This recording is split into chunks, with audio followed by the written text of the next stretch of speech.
Sofa couch. I actually had to put a blanket over it because this is actually my daughter's sofa couch, and she has a cat, and the cat is like long-haired.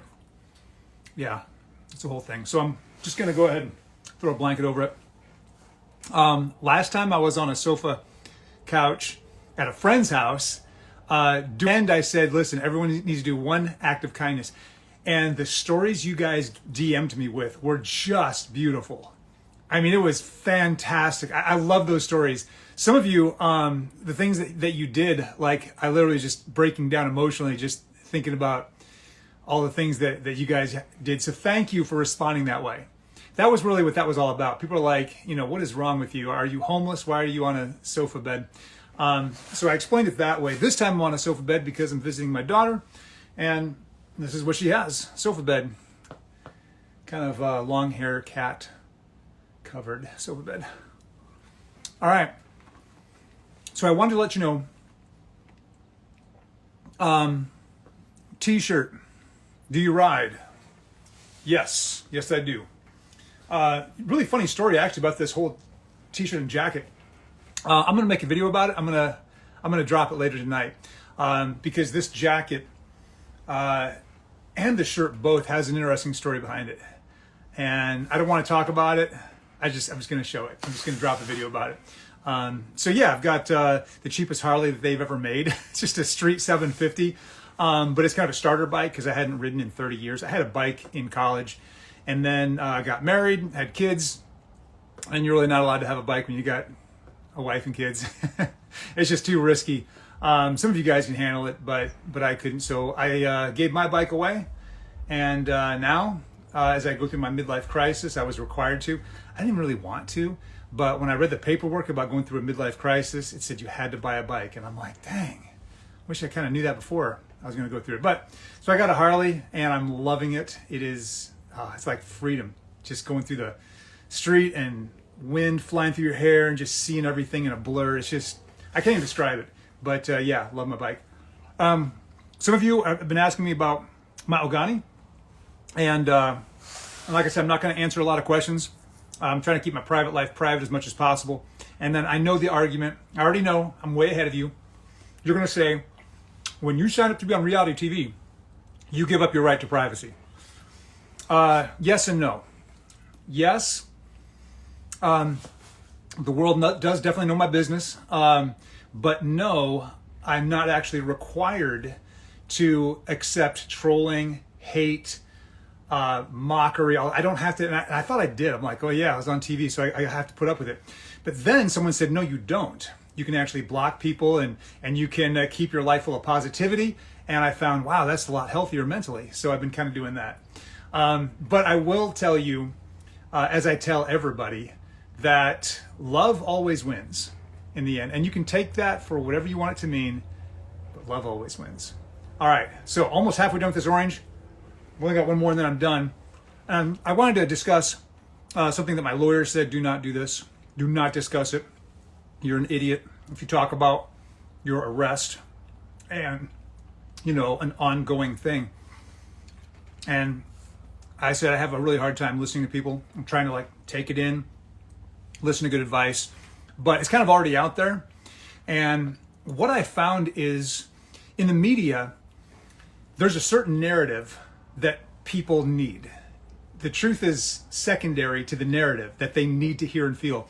And so no matter what I said, it was going to be taken in a different way. And I didn't know this. And there was no way to unring that bell. Once it went out a certain way, there was no way to bring it back. And I was so stupid. I thought, I could.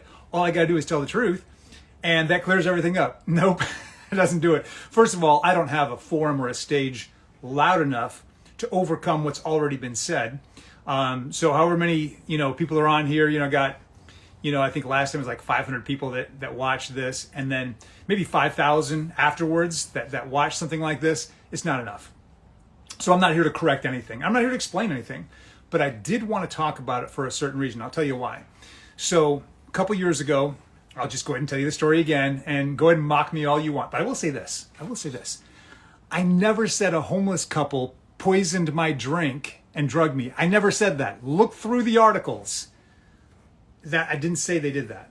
All right, and people are thinking that, there was a homeless couple that crawled out from underneath their box, in an alley, and drugged me. That's not what happened. And honestly, the homeless community is very near and dear to my heart because I was homeless for almost a year, living out of my van. So there's so many different levels of homelessness. And the people that I met, they were just between homes. Doesn't mean they didn't have money, and it didn't mean that they were completely destitute. They were not. A friend of a friend asked me to help them and told me where they lived. And so I went to the Red Roof Inn. By the way, I think it's a meme now. I should not, the problem is, someone told me I talk too much. That's a huge problem. When will I learn? Well, not today. I'm sitting on a couch eating oranges and talking. Oops.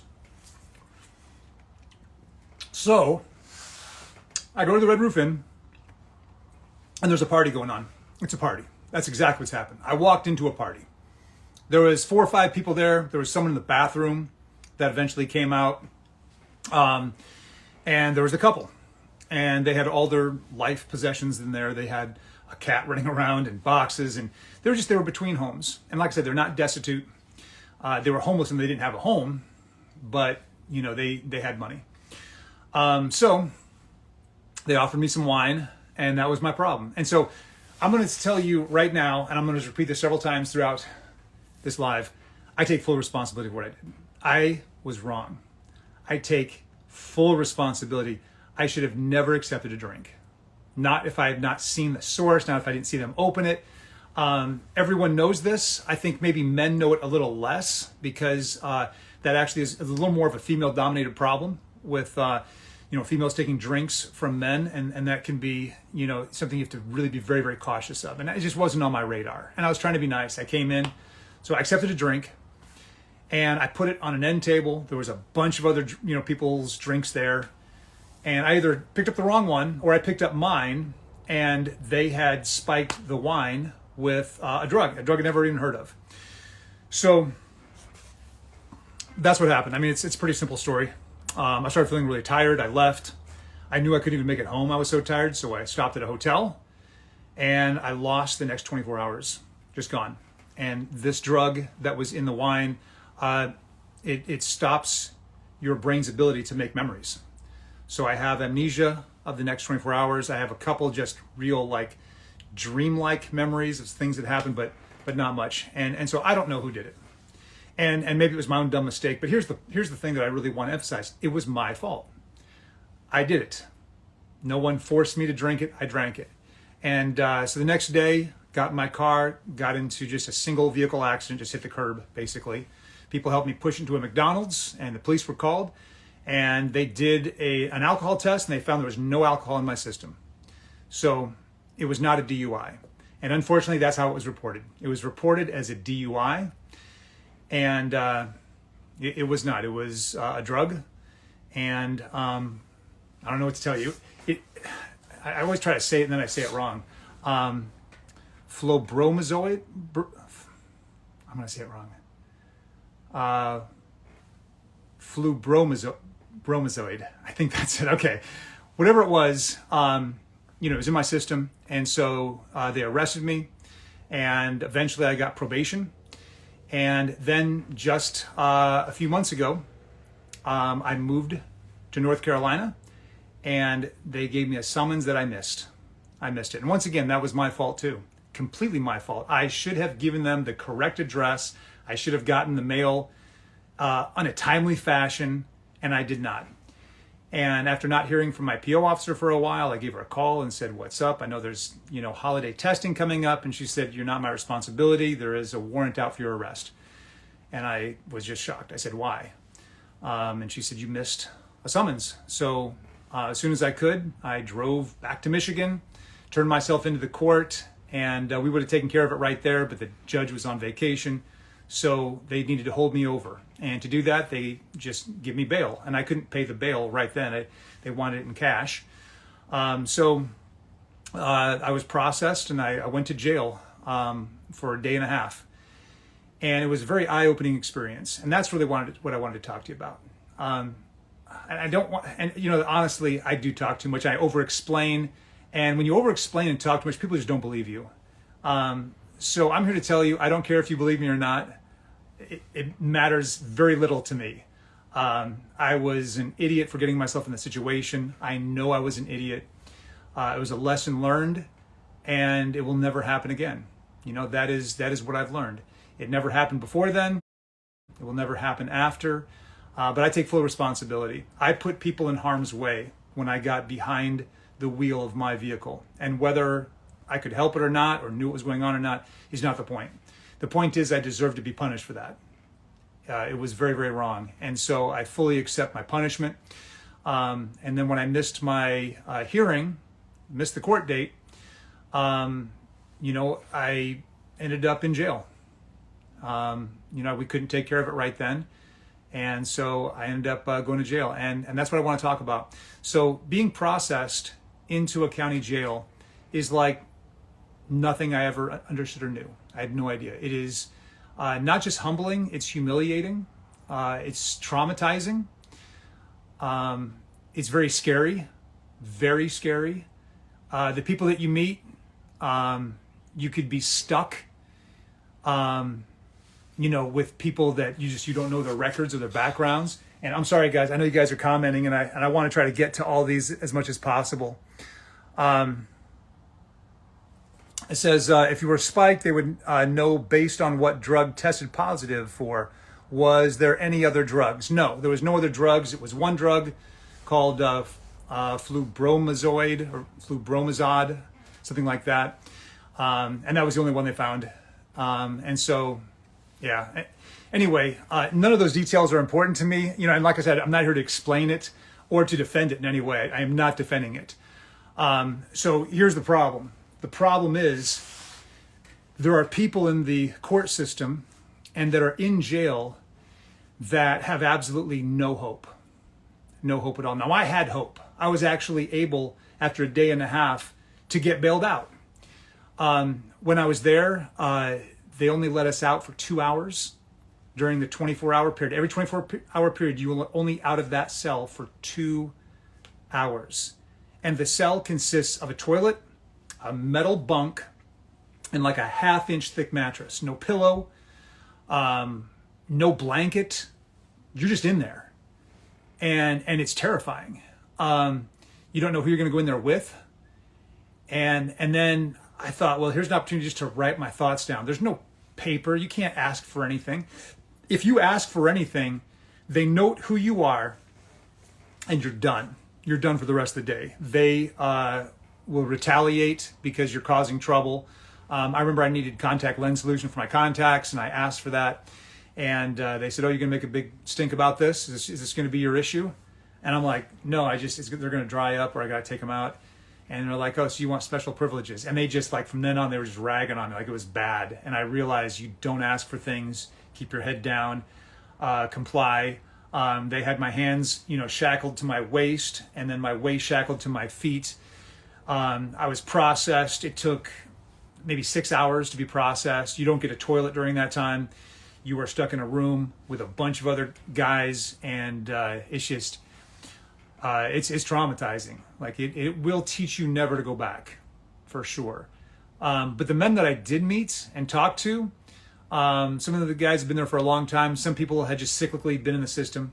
And one of the guys that I was being processed with, you know, he was just rotating in and out. You know, he'd go out, come back in. This was like his 15th time, and he knew everybody, and he was kind of giving me the heads up. And I learned a lot. I learned so much. And I found out that a lot of the guys are there going through the system because they just don't have any other options. They're not given hope. They're not given any type of resources or tools to help them to get out of the situation, or to, you know, reform, or to be a productive member of society. They're not given that opportunity. They're just not. There was literally nothing to do while I was there. Nothing. And I was starting to have panic attacks because I started listening to my own breathing, and it was just driving me crazy. I tried to do a little workout in my cell, but the cell is so small, I can touch both walls with my hands. And it was maybe 10 feet, you know, long. and maybe 6 or 7 feet wide, and there's this double bunk that's taken, and there's no room to work out. There's just nothing you can do.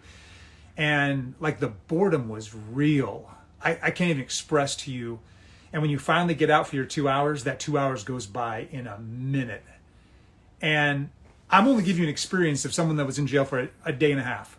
Like, I still don't know what I'm talking about as far as being in the system. I can just tell you, it was more than humbling. It was humiliating. The strip search, taking all your clothes and being given the uniform, you're given a number, you're given a little tag, wrist tag, and that's who you are, from that minute on. And it's honestly very dehumanizing. They don't want you to be an individual. Their main goal is to be able to control you, which I understand. If I worked there, I would want full control of what's going on too. Like, I get that. And it's a dangerous job. So I totally understand what they're doing, but it is dehumanizing. And without any other options, if you don't have like any education to look forward to, it's rough. And so here's the irony. You ready for this? This is why I wanted to bring it up. It's not to defend it. It's not even really to explain it, because no one's going to believe me anyway. And honestly, I don't care if you do. I don't. Not my problem. Only people I care about is my family, my close friends, and God. And God knows my heart. He knows I was stupid during that time, and he knows that I need to pay for that, and I'm paying for it. And that's what matters to me. Strangers' opinions, people that mock me for the way I look, which that happened a lot. My picture that they took, my mugshot, I have an eye problem. My right eye, closes, and it's got a weak eye muscle there, and especially late at night. And this was like 2 a.m. by the time they finally processed me. And so this eye was just barely open, and I just looked ridiculous, just ridiculous. And people made fun of me and just mocked me so hard. And honestly, none of that matters. It doesn't. Strangers' opinions, at my age, it matters very, very little. So the reason why I brought this up, it's not for attention. I think I literally had the least amount of followers of anyone on season 5. Like, my story was not that interesting. I'm not that interesting. I bore myself sometimes.